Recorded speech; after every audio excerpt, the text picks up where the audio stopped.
So let me get this straight. You weren't happy with the way the BCS runs, so you changed the system to a 4-team playoff. Then 10 years later, you didn't like that system, so you changed it to a 12-team playoff.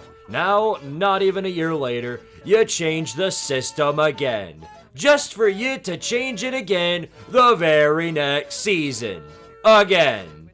Ha ha ha ha ha ha. Yeah, you got it exactly right. This is everything that was wrong with college football. Now everyone will be happy and nobody will rage type on social media. Everything's fine now. Oh wait, no it isn't! But let's keep adding unnecessary changes to things that have little to no jurisdiction of anything that happens. Let me explain. With this straight seeding model, teams will now be seeded in the playoff based on the college football playoff rankings. This isn't related to the AP poll or anywhere else for that matter, so Alabama will still remain only hypothetical national champions. The top 4 teams, according to the committee, will get the first round byes, and while Power Conference champions will still be in the playoffs for fact, it doesn't guarantee a first round bye anymore. There's also still going to be a group of 5 champion that'll be in. So UTEP. The only change this would have had to the playoff we saw last season would have been Arizona State and Boise State would be sent off to the road slate, and Tennessee and Indiana would get home games. Tennessee would have likely won as they aren't useless at home. Indiana...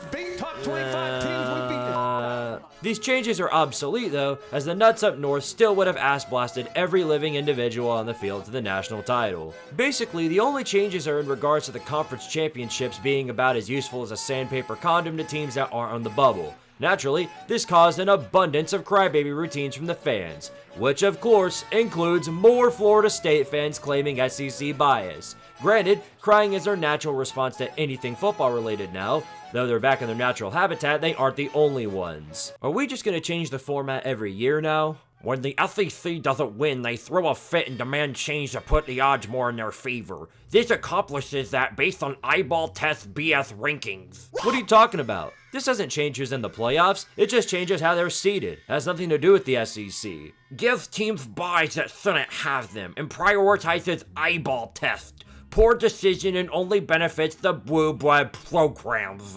That's a big brand problem then, not an SEC one. Nah, it's a conflict of interest problem that's Herbius.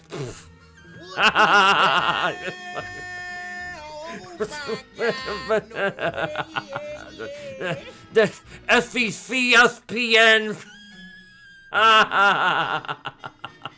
Yes, Ohio State, my favorite SEC program. What are we even doing here? ESPN has nothing to do with who is chosen for the college football playoff, and even if they did, that benefits the Big Ten more than it does the SEC. These are the same dumbasses that crashed their car into a lamppost and cursed the SEC for it.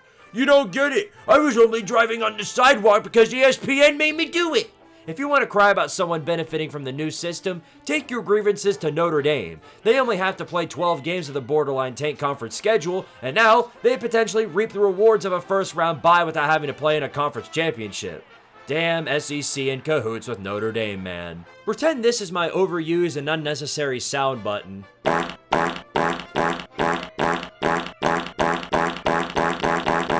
If there's anyone that has some actual legit grievances here, it's the Big 12. Not because they're the worst power conference, but because all of their teams just beat the shit out of each other before committing Sudoku to Kansas. The chances of them getting any more than one team in before yet another expansion are about as good as Molly McGrath showing up at my doorstep right now.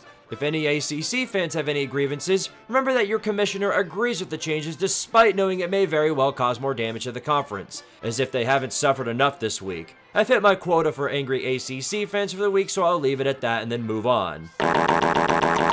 The only reason this is such a problem is because it sets the tone for the playoff committee and everyone else revolving around it to immediately change the way the game of football works the moment someone is inconvenienced. This wouldn't even be an idea, more or less a movement, if a group or a fan base didn't complain about it. Matt Rule, even while joking, isn't helping the situation. We could expand to 40 teams and Nebraska still won't get in. If you're one of the ones boo-hooing about this change for any reason other than the discontent of the change itself, especially if you're crying about SEC or ESPN bias, please kindly look for brain surgeons who can take the stupid part out of your brain. You obviously aren't using the money for anything else that's good. By the way, the Squidtard merch is still 25% off for anyone interested. Use the promo code TARDARIA and show your support by trying to explain what that orange mascot is to your friends and family. See you next time, and power to Tardaria!